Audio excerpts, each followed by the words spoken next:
పెళ్ళైనా పండగైనా వేడుక ఏదైనా పట్టుచీరల ప్రత్యేక వేదిక వారాహి సిల్క్స్. మిడిల్ ఈస్ట్ రణరంగం ఎప్పుడో పెనుమార్పులకు లోనవుతుంది. ఇన్నాళ్ళు ఇరాన్ అమెరికా మధ్య సాగుతున్న ఆధిపత్య పోరులోకి ఇప్పుడు అగ్రరాజ్యం రష్యా అధికారికంగా ఎంటర్ అయింది. ఈ పరిణామంతో పశ్చిమ ఆసియాలో యుద్ధం ముఖ చిత్రం ఒక్కసారిగా మారిపోయింది. రష్యా రంగంలోకి దిగడంతో ఇది కేవలం ప్రాంతీయ యుద్ధంలా కాకుండా రెండు అగ్రరాజ్యాల మధ్య ప్రత్యక్ష సమరానికి దారితీసేలా కనిపిస్తోంది. యుద్ధ క్షేత్రంలో ఇరాన్కు రష్యా వెన్నుదనుగా నిలవడం ఇప్పుడు ప్రపంచ వ్యాప్తంగా పెను సంచలనంగా మారింది. అమెరికా తాజాగా చేస్తున్న ఆరోపణలు చూస్తుంటే పరిస్థితి ఎంత తీవ్రంగా ఉందో అర్థమవుతుంది. రష్యా తమతో పరోక్ష యుద్ధం అంటే ప్రాక్సీ వార్ చేస్తుందని వాషింగ్టన్ వర్గాలు ఘంటాపదంగా చెప్తున్నాయి. కేవలం మాటలకే పరిమితం కాకుండా రష్యా అత్యంత కీలకమైన రక్షణ సమాచారాన్ని ఇరాన్కు ఎప్పటికప్పుడు చేరవేస్తుందని అమెరికా ఇంటెలిజెన్స్ వర్గాలు బయటపెట్టాయి. ముఖ్యంగా గల్ఫ్ రీజియన్లో ఉన్న అమెరికా సైనిక స్థావరాలు, యుద్ధ నౌకలు మరియు యుద్ధ విమానాలు ఖచ్చితమైన లొకేషన్లను రష్యా తన శాటిలైట్ వ్యవస్థ ద్వారా సేకరించి ఇరాన్కు అందిస్తోందనేది ఇప్పుడు అమెరికా చేస్తున్నటువంటి ఆరోపణ. ఈ సమాచారాన్ని వాడుకొని ఇరాన్ దళాలు అమెరికా ఆస్తుల మీద విరుచుకుపడుతున్నాయి. రష్యా ఇచ్చిన డేటాతోనే ఇరాన్ యుద్ధ విమానాలు, డ్రోన్లు అమెరికా నౌకల మీద చాలా ఖచ్చితత్వంతో దాడులు చేస్తున్నాయని పెంటగాన్ వర్గాలు ఆరోపిస్తున్నాయి.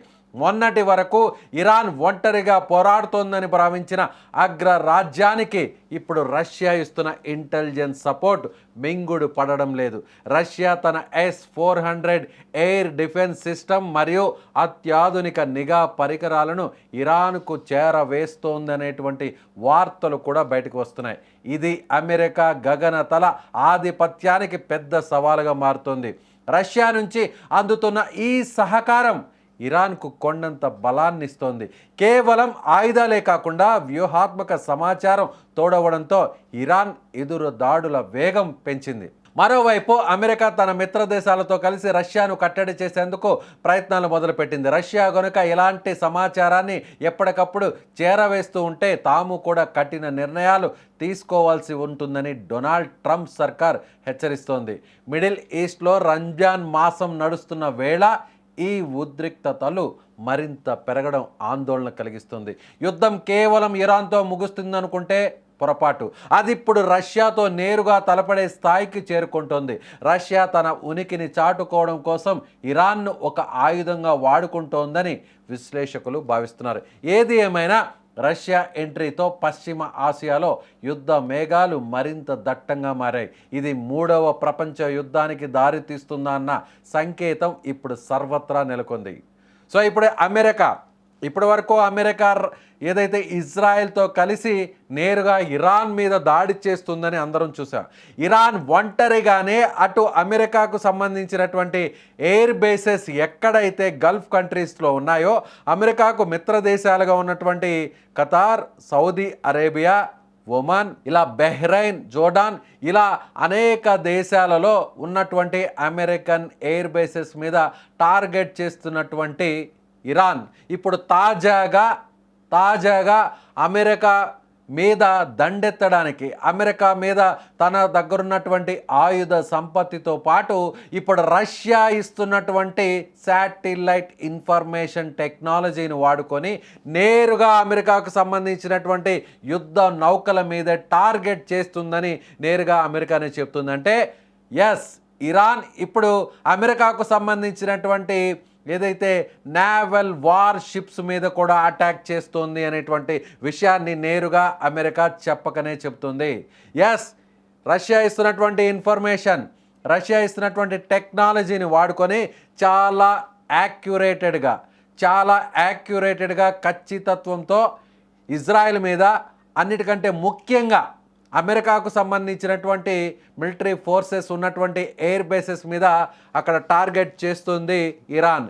చాలా తక్కువ ఖర్చుతో ఆత్మాహుతి డ్రోన్స్ని ఉపయోగించి, చాలా తక్కువ ఖర్చుతో రూపొందించినటువంటి డ్రోన్స్ని ఉపయోగించి అమెరికన్ ఎయిర్ బేసెస్ని రష్యా సహకారంతో చాలా యాక్యురేటెడ్గా టార్గెట్ చేసి చాలా నష్టపరుస్తోంది ఇరాన్. ఇప్పటికే అమెరికాకు సంబంధించినటువంటి ఏదైతే రాడార్ వ్యవస్థ, చాలా కీలకమైనటువంటి రాడార్ వ్యవస్థ, గల్ఫ్లో ఉన్నటువంటి అమెరికాకు ఆయువు పట్టులా ఉన్నటువంటి రాడార్ వ్యవస్థను ఇదే లొకేషన్ని యూజ్ చేసుకొని, ఇదే రష్యాకు సంబంధించినటువంటి శాటిలైట్ నావిగేషన్ వ్యవస్థను యూజ్ చేసుకొని ఇరాన్ అక్కడ కొలాప్స్ చేసింది. ఇప్పుడు నేరుగా రష్యానే ఈ వార్లో పరోక్షంగా ఇరాన్కు సహకరిస్తుందంటూ అమెరికానే ఆరోపణలు చేస్తుంది. అంటే ఇక రష్యా దీనికి సమాధానం ఎలా చెప్తుందో చూడాలి. ఇప్పటి వరకు పరోక్షంగానే రష్యా ఇరాన్కి సహకారం అందిస్తూ వస్తుంది. తద్వారా తమ అమెరికా సాయుధ దళాలకు నష్టం జరుగుతోంది. అమెరికాకు సంబంధించినటువంటి యుద్ధ స్థావరాలు కూడా కొలాప్స్ అవుతున్నాయంటూ నేరుగా అమెరికానే ప్రకటించిందంటే ఇరాన్ ఏ స్థాయిలో అమెరికా మీద ప్రతి దాడి చేస్తుందో చెప్పకనే చెబుతోంది అమెరికా.